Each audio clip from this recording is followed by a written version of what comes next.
అసలు 3 సంవత్సరాలు పట్టిన ఒక సినిమాను ఎంచుకొని ఆ కమిట్మెంట్, ఆ నమ్మకం ఎలా వచ్చింది?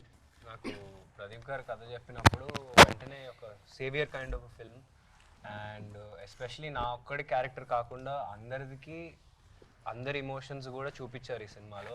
అది కనెక్ట్ అయ్యాను మెయిన్.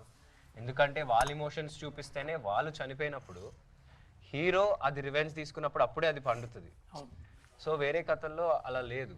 నాకు దీంట్లో అది చాలా బాగా నచ్చింది. అందుకే అందరు వెయిట్ చేశాను.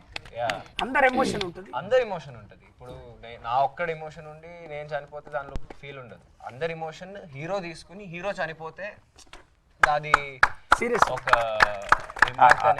నిజంగా ఒక హీరోగా అది యాక్సెప్ట్ చేయడం రోషన్ గ్రేట్.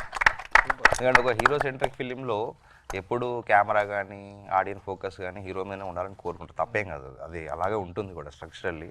బట్ రోషన్ కథ చెప్పినప్పుడు కానీ సినిమా చేస్తున్నప్పుడు కానీ ఇక్కడ మా పక్కన క్యారెక్టర్లకు కూడా ఈక్వల్ ఇంపార్టెన్స్ ఉన్నది.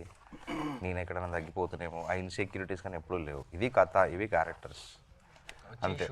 షూట్కి వచ్చా, పని చేసుకున్నా, వెళ్ళిపోయా, అంతా చూసుకున్నారు. ఈ రోజు ఛాంపియన్ గా నిలబడ్డావు అందరూ. మన angel Chandrakala everybody accepted you. Telugu వాళ్ళందరూ మా చంద్రకళ అన్నారు. చంద్రకళకు బ్లెస్సింగ్స్ అని పంపించిల్లు. అసలు నీ రియల్ నేమ్, ఈ